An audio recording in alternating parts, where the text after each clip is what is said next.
JEE main 2025 second attempt बस अब आ गया है, कहते कहते आ ही चुका है। तो भैया अब या तो एग्जाम में मेरे एक दिन रह गए हैं या जस्ट एग्जाम वाले दिन ही इस वीडियो को देख रहा हूं। तो कुछ ऐसी चीजें बता दीजिए कि अभी भी इन चीजों को क्या करूं क्या नहीं करूं, डूज एंड डोंट्स बता दीजिए इस आखिरी के एक दिन के लिए। क्योंकि जैसे जैसे हम दिन के पास पहुंचते हैं वैसे वैसे चीजें हमारे लिए और क्रूशियल हो जाती हैं। कहीं कुछ इस आखिरी के कुछ घंटों में ऐसा ना कर दूं कि सारा रहा सहा बर्बाद हो जाए। अब ऐसे में कुछ पढ़ाई के टिप्स तो नहीं होंगे, ऑब्वियसली कुछ पढ़ाई के लिए भी बता दूंगा यार, अगर कुछ करने का मन हो, पढ़ने का मन हो आखिरी के कुछ घंटों में। लेकिन उसके अलावा कुछ ऐसी बातें जो बहुत ज्यादा महत्वपूर्ण हो जाती है आपके लिए ध्यान में रखने कि रहा सहा पूरे इस 2 साल का 3 साल का मेहनत आखिरी के इस एक दिन या आखिरी के एग्जाम से 2 से 3 घंटे वाले समय में बर्बाद ना हो जाए। होने के लिए बहुत कुछ हो सकता है, पल भर में दुनिया खत्म हो सकती है। तो यार अभी भी आपके पास 2-3 घंटे हैं और ये तो एक एग्जाम है। सो हाय, दिस इज प्रभात रंजन, स्वागत करता हूं मेरे आज की इस नई यूट्यूब वीडियो में जिसमें हम कवर करेंगे कि आखिरी के इस एक दिन या फिर अगर बहुत ही क्लोज पहुंच चुके हो एग्जाम से, आखिरी के कुछ घंटों में क्या करें क्या ना करें, किन चीजों को अवॉइड करें, किन चीजों को खास ध्यान में रखें कि अभी तक जो हमने मेहनत किया हुआ है सारी चीजें फुल यूटिलाइज हो सके और चीजें बर्बाद होने से हम बच सकें। ठीक है, सबसे पहले समझो, अगर आपके पास एक दिन बचा हुआ है, मैं बोलूंगा कोई भी मॉक टेस्ट अब आपको नहीं देना है। स्ट्रिक्टली कोई मॉक टेस्ट, कोई एग्जाम, कुछ भी नहीं। मॉक टेस्ट देने का मतलब होता है भैया कि उसे एनालाइज करके हम आगे और इंप्रूवमेंट करेंगे। अब आप या तो मॉक टेस्ट दे दोगे, एनालाइज कर लोगे, इंप्रूवमेंट का समय नहीं है। पढ़ना ही है तो रिवीजन कर लो, क्योंकि अगर मॉक टेस्ट बढ़िया नहीं गया तो और डिमोटिवेट हो जाओगे, ओवर थिंकिंग करोगे, एग्जाम भर ओवर थिंकिंग करते रह जाओगे। जो थोड़ा बहुत कर सकते, एक इसे कैसे एक्सप्लेन करना, एक अजीब से मेंटल जोन में चले, मेंटल स्टेट में चले जाओगे। जब कुछ चीजें समझ नहीं आएंगी, ब्लैंक हो जाओगे, डर के माहौल में चले जाओगे और जो कर सकते थे परफॉर्म बढ़िया वो भी नहीं कर पाओगे। मॉक टेस्ट से बिल्कुल अवॉइड करना है ज्यादा कुछ। अब आखिरी वाले दिन, जैसे मैं बोलता था कि जैसे एग्जाम अब पास आ रहा है, 13 घंटे 14 घंटे, मैक्स टू मैक्स 14.5 से 15 घंटे, इससे ज्यादा नहीं। लेकिन अब मैं बोलूंगा कि इस आखिरी के दिन पढ़ना है तो मैक्स टू मैक्स 6 से 7 घंटे, उससे ज्यादा नहीं। शरीर को, दिमाग को जितना आराम दे सकते हो इस आखिरी के कुछ घंटों में, इस आखिरी के एक दिन में मैक्स टू मैक्स आराम दो। जितना आराम दे सकते हो दो, क्योंकि अगर जितना भी आराम मिला रहेगा, आपका दिमाग जितना शांत होगा, जितना कम थका हुआ होगा, उतना ज्यादा बेटर परफॉर्म कर पाओगे एग्जाम में, उतना ज्यादा आप कंसंट्रेशन आपका इंक्रीज्ड होगा, कंसंट्रेशन पावर बहुत ज्यादा हाई होगा आपका अगर जितना ज्यादा रेस्ट करके जाओगे। मैं बोलता हूं एक स्टूडेंट, जब आप जेईई मेन की प्रिपरेशन कर रहे थे तो 7-8 घंटे का स्लीप, नींद इनफ होता था। लेकिन एग्जाम वाले दिन मैं बोलूंगा, ऑब्वियसली यार अगर इतने समय से 7-8 घंटे के स्लीप में थे, 6 घंटे के स्लीप में थे, तो बहुत ज्यादा स्लीप ले पाना मुश्किल हो जाएगा। लेकिन स्टिल जितना आराम कर सकते हो 10 घंटे ट्राई करो, अगर मिनिमम भी हो पा रहा है 10 घंटे आराम से सो। जेई वाले फेज के बाद से अभी मेरा स्लीप साइकिल बहुत बिगड़ चुका है इन द सेंस ऐसा नहीं है कि रात में जागता हूं दिन में सोता हूं, ऐसा नहीं है, रात में ही सोता हूं, लेकिन 6 घंटे ऑन एन एवरेज सो पाता हूं, 6 से 6.5 घंटे, 7 घंटे, और इतने में दिन आराम से मेरा चल जाता है। जैसे अभी आपका 6-7 घंटे का हैबिट बना हुआ होगा, चल जा रहा होगा आराम से। लेकिन कई बार आप दिन में थक जा रहे होगे, कई बार जैसे दिन खत्म होने वाला हो रहा होगा, आप ब्लैंक पड़ जा रहे होगे, और ये सबसे खास बन जाता है उनके लिए जिनका एग्जाम इस सेकेंड हाफ में है, शाम वाले शिफ्ट में, शाम तक बिल्कुल ब्लैंक पड़ चुके होंगे। लेकिन जब मैं इस यूजुअल पैटर्न में से कभी किसी दिन निकाल कर 8 घंटे, 9 घंटे, 10 घंटे सो जाता हूं, पूरा दिन इतना एनर्जेटिक फील होता है। हाँ, वो एक समय था जब मैं जब छोटा था 10-10 घंटे सोया करता था, उस समय 10 घंटे यूजुअल था, ज्यादा कुछ दिक्कत वाली बात नहीं थी, तब उतना एनर्जेटिक फील नहीं होगा। लेकिन जब आप ऑलरेडी 6-7 घंटे का बॉडी को आदत लग चुका है, इतने में नींद आपका पूरा हो जाता है, उसके बाद जब आप 10 घंटे सोते हो, फिर जो हाई एनर्जी आपको मिलता है, जो आप जिस कंसंट्रेशन के साथ बैठोगे एग्जाम हॉल में, वो फिर अनबीटेबल है। तो ये जरूर ध्यान दो, कोई मॉक टेस्ट नहीं देना है। 6 से 7 घंटे पढ़ लिया एग्जाम के एक दिन पहले बहुत है, ज्यादा स्ट्रेस नहीं लेना है। पढ़ना भी क्या है तो रिवीजन।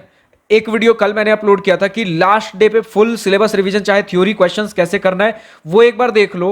हालांकि उसमें आपका अगर थ्योरी रिवीजन करना है 5 से 6 घंटे में हो जाएगा, बट क्वेश्चंस भी अगर रिवीजन करना चाहते हो कुछ घंटे और एक्स्ट्रा लगेंगे। तो आपके ऊपर आप कैसे बैलेंस कर पाते हो, ध्यान रखना। हम बैलेंस बनाकर चल रहे होंगे, अपना प्रिपरेशन भी ठीक ठाक रिवीजन हो जाए, लेकिन नींद अभी बहुत जरूरी है। तीसरा पॉइंट, मिनिमम ट्राई करो 10 घंटे का नींद लें। चाहे आपका सिलेबस कितना भी आधा अधूरा लग रहा हो यार, आखिरी के अब इस एक दिन में बहुत चीजें नहीं हो सकती हैं, हमें प्रैक्टिकल होकर सोचना पड़ेगा। लेकिन हाँ, अगर पूरे शरीर को थका दिया यार, तो जो हो सकता था शायद वो भी ना हो पाए। अब प्रॉपर एक डीप स्लीप लेकर जाओ। अगर एक दिन पहले देख रहे हो, जो रिवीजन करना अभी कर लो, लेकिन एक डीप स्लीप लेकर जाओ। अगर शाम में एग्जाम है तो ट्राई करो कि दिन में भी थोड़ा बहुत 1-1.5 घंटा सो जाओ। हाँ, लेकिन अगर एग्जाम सेंटर बहुत दूर है, कईयों का होता है 100 किलोमीटर, 200 किलोमीटर होता है, ट्रेन वगैरह या फिर अलग से कुछ कैब वगैरह करके बहुत दूर से आ रहे हैं, तो वो फिर कुछ नहीं किया जा सकता। अब कैब में या ट्रेन में अगर पॉसिबल हो सो जाओ। फिर जब एक बार एग्जाम सेंटर पहुंचते हो, वहां पे अब हमें क्या करना है, कैसे करना है। सबसे पहली बात, छोटा सा फैक्टर जो आप शुरू से आप ध्यान में रख सकते हो एग्जाम सेंटर पहुंचने से पहले, क्लोथिंग स्टाइल। बहुत ज़्यादा हमें हेवी क्लोथ्स पहन के नहीं जाने हैं, टाइट फिटिंग वाले क्लोथ्स नहीं पहन के जाने हैं। ये मैं कोई ड्रेस कोड नहीं बता रहा हूं जो जेईई मेन का हो, मैं बता रहा हूं आपके अपने कंफर्ट लेवल को पहले ध्यान में रखना है। एग्जाम सेंटर पे कोई आपको ध्यान नहीं दे रहा है। जब हम जाते भैया कि हमारे लिए एक खास दिन है, कहीं दूर जा रहे हैं, बढ़िया सा सुंदर सा कपड़ा पहन के चल जाते हैं। यार जहां पे आप जा रहे हो, वही होता ना कि बढ़िया कपड़ा पहन के चल जाते, लोग देखेंगे तो लाइक खराब कपड़ा या कुछ भी पहन के चल जाऊंगा, लोग देखेंगे तो क्या सोचेंगे। कोई कुछ नहीं सोचेगा। आज के इस दिन सब आज के अपने एक बहुत ही इंपॉर्टेंट दिन के लिए आए हुए हैं। हर कोई अपने में आज गुम है। हर किसी के लिए अपना एग्जाम ज्यादा इंपॉर्टेंट है। आपको लेकर, आपके ड्रेस को लेकर आपको जज करने के बजाय उनका एग्जाम आज ज्यादा इंपॉर्टेंट है। कोई आपको आपके कपड़े से जज नहीं कर रहा, किसी के पास इतनी फुर्सत नहीं है। और यार आपके लिए भी पहले प्रायोरिटी होना चाहिए ना कि आप अगर लाइक कुछ भी ऐसे ठीक है, बाहर से तो ठीक ठीक लग रहे हो देखने में, लेकिन खुद अंदर अगर कंफर्टेबल फील नहीं कर रहे हो, कुछ भी टाइट सा कपड़ा पहनकर चले गए, गर्मी का भी सीजन है, फिर उसके बाद जब एग्जाम में बैठे हैं, एग्जाम से ज्यादा ध्यान कपड़ों के ऊपर है। और ठीक है, होता है अगर आप या तो बहुत अजीब से कपड़े, बहुत लाइक नॉर्मल से कपड़े पहन के चले गए, कुछ भी लाइक कुछ भी पहन के चले गए, या फिर आप बहुत ही हाईफाई कुछ पहन के चले गए, आप ध्यान देना कि एग्जाम से ज्यादा आपका ध्यान कपड़ों पे होगा। अगर बहुत ही ज्यादा अजीब पहन के चले गए, फिर लगता है वो जितना इग्नोर करो लगता रहेगा कि यार दूसरे क्या सोच रहे होंगे, वो ये पहन क्या है, वो ये पहन क्या है। बहुत अच्छा भी पहनकर चले जाओगे, देखते रहोगे यार इसने मुझे देखा क्या, इसने मुझे ऑब्जर्व किया क्या। वो आप सबकॉन्शियस ब्रेन में चलता ही रहेगा कि मैं तो आज इतना अच्छा लग रहा हूं, वो कुछ भी पहन के आ गए। नॉर्मल सा पहन के जाओ, कुछ भी बीच वाले जोन में, लाइक एक नॉर्मल, जब आप अपने गली में जब आप निकलते हो, गली में जब निकलते हो, थोड़ा सा दूर जब जाते हो, कहीं घूमने नहीं जा रहे लेकिन घर से बाहर जा रहे हो, जो नॉर्मल कपड़े पहन के जाते हो, ट्राउजर है तो ट्राउजर पहन लिया, या फिर चलो थोड़ा ड्रेस कोड देखना ही है तो एक नॉर्मल सा हम शर्ट पैंट पहन कर चले गए। गर्ल्स हो तो नॉर्मल आप अपना ड्रेस कोड देख लो।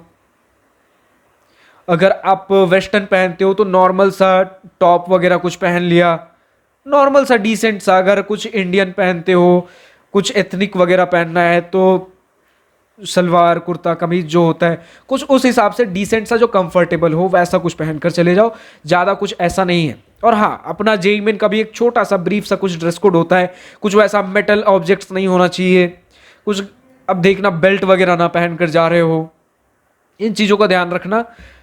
लाइक गर्ल्स के लिए भी होता है, बहुत ज़्यादा जेईई मेन में मैंने नहीं देखा स्ट्रिक्ट लाइक ईयररिंग्स वगैरह, कुछ कुछ सेंटर्स वगैरह पे हो सकता है। ये सारे ड्रेस कोड्स यार एक बार आपके एडमिट कार्ड वगैरह पे सारी चीज़ें लिखी होंगी, इन सभी चीज़ों को ध्यान से देख लेना। मैं बता रहा हूँ एक स्टूडेंट पॉइंट ऑफ व्यू से कि आप एग्जाम ढंग से देकर आ सको, उस मेंटल स्टेट में आप कैसे जा सकते हो। तो इसी के साथ अब हम आते हैं, अब जैसे कपड़े वगैरह पहन के तो हम एग्जाम सेंटर पे आ गए। एक बार एग्जाम सेंटर पे आ जाते हो, किसी फ्रेंड से कोई डिस्कशन नहीं करना है। तुम्हारा प्रिपरेशन कैसा हुआ, ये चैप्टर किया कि नहीं, वो चैप्टर किया कि नहीं। इनफैक्ट एग्जाम से एक दिन पहले भी ऐसा कुछ डिस्कशन नहीं करना है। मैं बोलूंगा फ्रेंड से अगर डे टू डे बेसिस पे डिस्कस करते हो, 2 3 4 दिन पहले से ये सारे डिस्कशंस बंद कर दो, वरना फिर लगेगा यार उसने इतना कुछ कर लिया, मेरा भी इतना करना बाकी है, कर रहा हूं खत्म ही नहीं हो रहा है, मेरा फ्रेंड तो इतना करके बैठा हुआ था। अलग ही एक डिप्रेशन जोन में चले जाओगे। ये चीजें मैंने जेई एडवांस में बहुतों के साथ होते हुए देखा है। फर्स्ट पेपर खत्म हुआ, दो पेपर होता है ना एक ही दिन में जेई एडवांस का। फर्स्ट पेपर खत्म हुआ, उसके बाद लोग डिस्कस कर रहे तुम्हारा कैसा गया, ये पेपर कैसा गया, वो पेपर कैसा गया। अब जिनका अच्छा नहीं गया तो दूसरे फ्रेंड का अच्छा चल गया, इनका उतना अच्छा नहीं गया, अलग ही जोन में चल गए अपने दूसरे अटेम्प्ट में, दूसरे पेपर में, साम वाले पेपर में जो था वो भी नहीं हो पाया। तो ये जेई मेन, जेई एडवांस या किसी भी बोर्ड एग्जाम में भी इन चीजों को डिस्कस करने से बचो। बोर्ड एग्जाम में एक बार ठीक है यार, एक सब्जेक्ट होता है, आपके कुछ 10 15 से चैप्टर्स होंगे, हाँ कुछ इंपॉर्टेंट टॉपिक्स आप डिस्कस कर सकते हो। लेकिन यहां पर आपके पास 90 चैप्टर्स हैं अप्रोक्सीमेटली, एक दिन के अंदर देना है, पॉसिबल नहीं है जितना। और ये कुछ ऐसे फैक्ट्स वाले नहीं थे कि कुछ फैक्ट्स रिकॉल कर लिया देकर आ गए, नहीं, प्रॉपर प्रैक्टिस चाहिए होती। जितना हो गया उतना हो गया। कोई वापस से कोई मॉक टेस्ट नहीं देना एक दिन पहले, ज्यादा आपको 6 7 घंटे पढ़ लिया, उससे ज्यादा देने की जरूरत नहीं है। मिनिमम 10 घंटे का स्लीप रखो। आप अपना क्लोथिंग्स वगैरह खुद जिसमें कंफर्टेबल हो वो देख कर जाओ, ज्यादा इधर उधर ध्यान देने की जरूरत नहीं है। पांचवा भैया, हम अपना नॉर्मल सा कुछ एक स्केड्यूल रखेंगे, ज्यादा फ्रेंड्स वगैरह के साथ अभी इस आखिरी के 2 3 दिनों में, और खासकर एग्जाम सेंटर के बाहर तो बिल्कुल भी डिस्कस नहीं करना है। जितना शांत रह सकते हो, अकेले में रह सकते हो, और कंसंट्रेशन पावर बढ़ेगा, खुद जो पढ़ रखे हो उसे रिकॉल कर पाओगे। तो इन चीजों के ऊपर खास ध्यान दें। फिलहाल आज की इस वीडियो में इतना ही।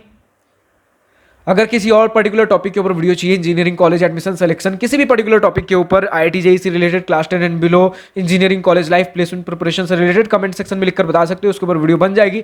लेकिन अगर भैया बहुत ज्यादा कुछ अगर डाउट आ रहा है, 1 on 1 बैठकर आपके साथ चीजें डिस्कस करनी है, समझनी है, पूछनी है, जाननी है, वीडियो कॉल पर, गूगल मीट पर, तो मुझसे कैसे कनेक्ट करोगे? मुझसे कनेक्ट करने के लिए मेरा एक मेंटरशिप प्रोग्राम है, दिवास्त्रा मेंटरशिप प्रोग्राम, जिसका लिंक नीचे डिस्क्रिप्शन में दिया गया है, जिसमें मैं ही गाइड करता हूं। लिंक पर क्लिक करो, मेरे वेबसाइट पर पहुंचोगे, दिवास्त्रा काउंसलिंग के वेब पेज पर थोड़ा नीचे स्क्रॉल करोगे, ब्राउन कलर का बड़ा सा कार्ड मिलेगा आपको दिवास्त्रा मेंटरशिप प्रोग्राम का। उसके अंदर 4 अलग कैटेगरीज होंगे, class 10 and below, class 11 12 boards, IIT JEE, engineering college admission and selection, engineering college guidance, placement preparation. चारों में से जिससे भी रिलेटेड आपका डाउट आ रहा हो उसके लिए रजिस्टर कर सकते हो। रजिस्टर कैसे करना है, क्या कुछ, सारी चीजें प्रॉपरली वेबसाइट पर प्रॉपरली मतलब अच्छे तरीके से मेंशन कर रखी गई है। तो जाकर देखो, चेकआउट करो। वापस से बता दूं, लिंक नीचे डिस्क्रिप्शन में दिया गया दिवास्त्रा मेंटरशिप प्रोग्राम का। और अगर किसी पर्टिकुलर टॉपिक के ऊपर वीडियो चाहिए हो तो कमेंट सेक्शन में लिखकर बता सकते हो। फिलहाल आज की इस वीडियो में इतना ही। अगर वीडियो पसंद आया हो तो लाइक शेयर सब्सक्राइब दिल खोल कर करिएगा। और अगर कुछ दिल की बातें, कुछ मन की बातें लिखकर बतानी हो या पूछनी हो तो कमेंट सेक्शन आप ही के लिए तो है। Thank you for watching this video. Good bye, nice day, wish you all the best for future, enjoy journey.